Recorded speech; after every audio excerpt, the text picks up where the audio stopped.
찰스 스펄전의 묵상. 하나님의 약속의 법칙.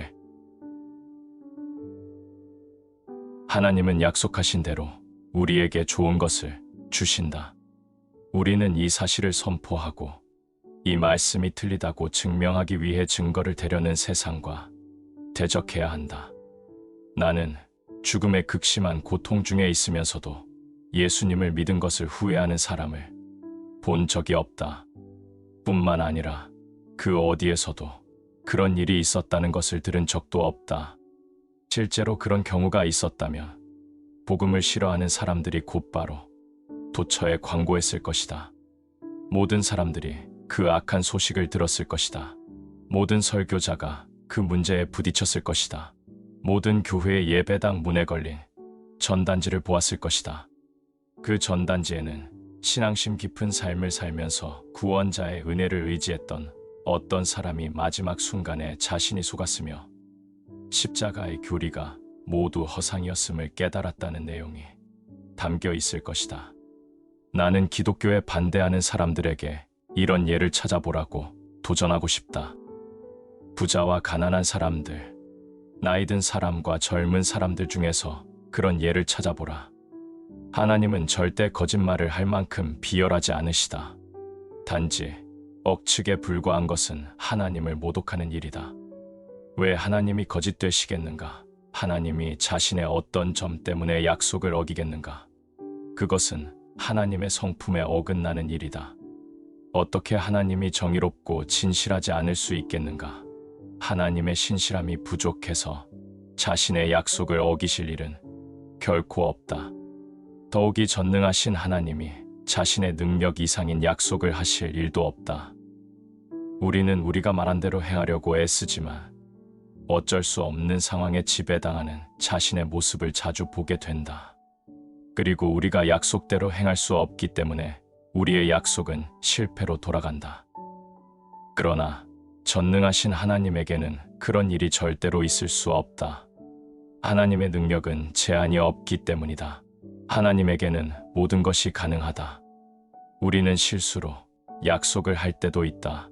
나중에 가서야 우리가 약속한 대로 한다면 잘못될 수도 있다는 것을 깨닫게 된다. 그러나 하나님은 오류가 없으신 분이시다. 하나님의 말씀은 실수라고 판단되어 변경되거나 철회되는 일이 없다. 하나님은 무한한 지혜로 모든 약속을 허락하신다. 하나님의 모든 말씀은 오류가 없는 판단에 의해 기록되고 영원한 진리에 의해 승인받는다. 약속을 주신 하나님이 마음이 변하셔서 약속이 지켜지지 않는 일도 없다. 우리는 얼마나 가엾고 연약한 존재들인가. 하지만 하나님은 변함도 없으시고 회전하는 그림자도 없으시다. 따라서 하나님 말씀은 언제나 동일하다. 하나님은 변하지 않으시기 때문에 하나님의 약속은 커다란 산처럼 굳건히 서 있다. 어찌 그 말씀하신 바를 행하지 않으시며 우리는 하나님의 변하지 않는 성품 때문에 큰 위로를 받는다. 하나님이 잊으셔서 하나님의 약속이 실패하는 일도 있을 수 없다. 우리는 우리의 말이 우리의 손보다 앞서기도 한다.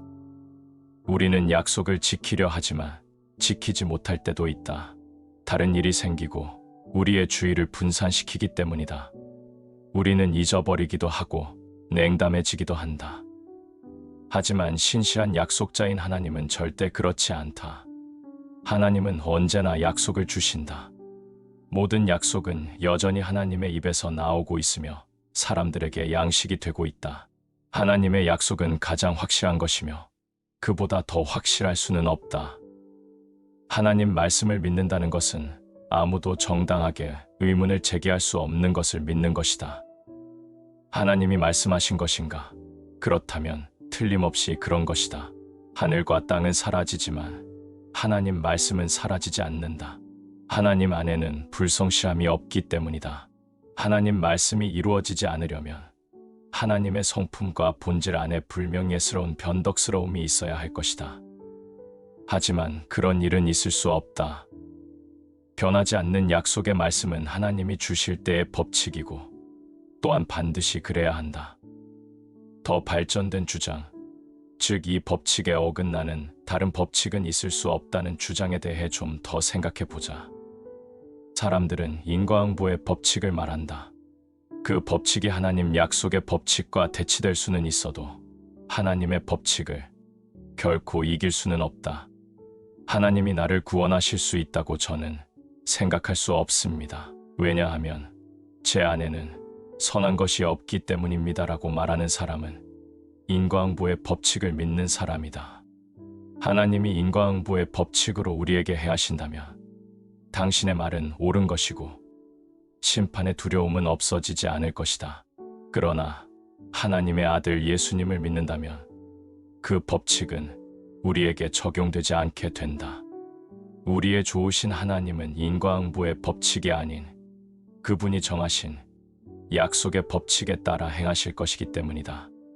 약속은 우리의 공로 위에 세워지지 않았다. 그 약속은 은혜로 이루어졌으며 은혜로 유지될 것이다. 만약 벌을 받을 만한 죄의 문제가 어떻게 해결될 수 있는지를 묻는다면 우리를 죄에서 구원하기 위해 오신 예수님을 생각해 보면 된다. 주 예수님의 십자가의 공로가 우리의 삶 속으로 들어게 되므로 우리의 모든 죄가 단번에 청산되었기 때문이다. 인과응보의 법칙은 결코 이 약속의 법칙을 깨트릴 수도 넘어설 수도 없다. 공로의 법칙에 의존하는 사람도 있다. 그 법칙을 따른다 해도 우리 모두는 분명히 멸망을 선고받게 될 것이다. 그러나 믿는 사람은 율법 아래에 있지 않고 은혜 아래에 있다. 은혜 아래에서는 위대하신 주님이 약속대로 순전한 은혜로 우리를 대우하신다. 스스로 의로워지지 않도록 하라. 그렇지 않으면 정의가 당신을 정죄할 것이다. 나는 은혜 베풀 자에게 은혜를 베풀고라고 말씀하시는 하나님이 주권적인 특권으로 주시는 은혜의 선물인 구원을 기꺼이 받아들이라. 예수 그리스도 안에 드러난 하나님의 은혜를 겸손하게 신뢰하라. 그러면 약속이 당신에게 풍성히 이루어질 것이다. 하나님은 인간의 도덕적 능력의 정도에 따라 사람을 대하지 않으신다. 어떤 구도자는 이렇게 말한다. 내가 더 나은 사람이 된다면, 좀 더 종교적인 사람이 된다면, 더 큰 믿음을 발휘한다면 내가 구원받을 수 있을지 모른다고 생각합니다. 그런데 저는 능력이 없습니다. 저는 믿을 수가 없습니다. 저는 회개할 수가 없습니다. 저는 올바른 일을 전혀 행할 수가 없습니다. 은혜로우신 하나님은 하나님을 섬기는 우리 능력의 정도에 따라 축복을 약속하신 것이 아님을 기억하라. 하나님은 말씀에 선포된 대로 하나님 은혜의 부요함에 따라 우리에게 복 주신다고 약속하셨다. 만일 하나님의 선물이 우리의 영적 능력에 따라 주어진다면 우리는 아무것도 받지 못할 것이다. 우리는 하나님 없이는 아무것도 할 수 없기 때문이다. 하지만 약속은 하나님의 무한하신 은혜에 따라 이루어지기 때문에 의심할 여지가 없다. 불신앙 때문에 약속 앞에서 머뭇거려서는 안 된다. 오히려 약속을 주신 그분이 행하실 수 있음을 기억해야 한다. 하나님의 사랑이 우리의 능력에 따라 제한된다고 오해해서 이스라엘의 거룩하신 하나님을 제한하지 마라. 전능자의 은혜는 인간의 능력이나 능력의 부족함으로 제한받지 않는다. 하나님의 능력은 하나님의 약속을 지키실 것이다. 우리의 약함으로 하나님의 약속을 무효화할 수 있는 것도 아니고 우리의 강함으로 약속을 성취할 수 있는 것도 아니다. 약속을 말씀하신 분이 그 약속을 지키실 것이다. 하나님이 약속을 이루시는 것은 당신이나 내가 상관할 일이 아니다. 그것은 하나님의 소관이지 결코 우리의 소관이 아니다. 가난하고 무력한 사람들이여, 당신이 가진 무능력이라는 무거운 마차를 약속이라는 위대한 엔진에 연결하라. 그러면 의무와 축복의 선로를 따라 인도받을 것이다. 살아있기보다는 죽은 것 같을지라도, 강한 것보다는 약한 것 같을지라도 그것은 하나님 약속의 확실성에 영향을 주지 않는다. 약속의 능력은 약속을 주신 분 안에 있다. 그러므로 자기 자신에게서 눈을 돌려 하나님을 바라보라. 우리가 할 수 있는 일, 혹은 할 수 없는 일은 문제가 되지 않는다. 모든 것은 하나님이 하실 수 있는 일에 달려 있다. 하나님이 일하시는 법칙은 하나님이 약속하신 대로가 될 것이다. 하나님의 은혜를 경험하는 것은 우리가 지금 느끼는 대로가 아닌 하나님이 약속하신 대로이다. 다른 사람을 위로하기 위해 이렇게 쓰고 있지만 성격적으로 나는 감정의 기복이 매우 심한 사람임을 고백해야겠다. 하지만 어떻게든 그 감정들을 그리 중요한 것으로 여기지 않는 방법을 배웠다. 무엇보다도 내 마음의 상태에 따라 약속의 진실성을 판단하지 않는다. 오늘은 너무 기뻐서 미리암의 탬버린에 맞추어 춤을 출 수도 있다. 하지만 내일 아침에 일어나면 예레미야의 탄식 소리에 맞춰 한숨을 내쉴 수도 있을 것이다. 나의 구원이 이러한 감정에 따라 바뀌는가?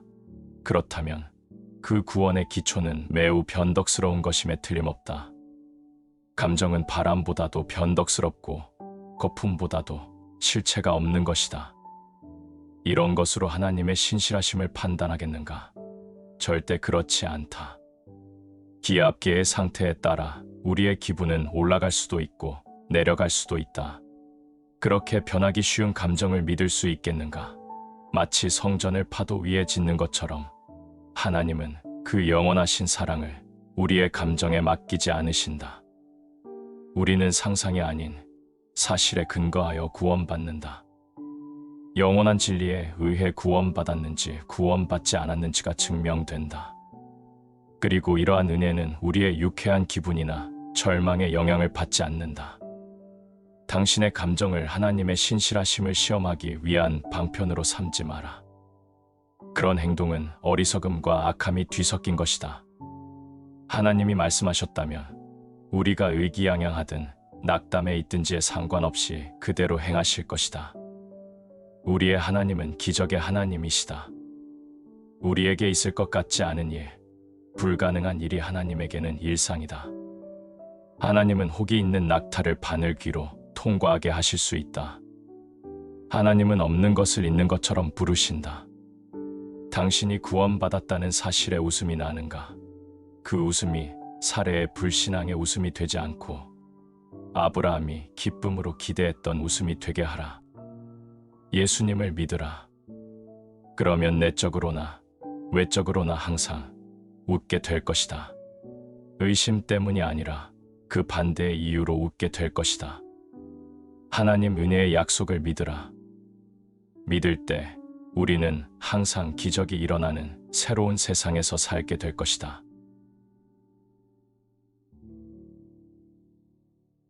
이상 하나님은 약속하신 말씀은 반드시 이루어 주신다는 진리를 강조한 찰스 스펄전 목사님의 묵상이었습니다. 구독해 주시고 주변 분들에게도 구원에 값진 진리의 말씀을 함께 나눠 주시기를 부탁드립니다. 주 안에서 승리의 삶을 이어가시기를 기도합니다.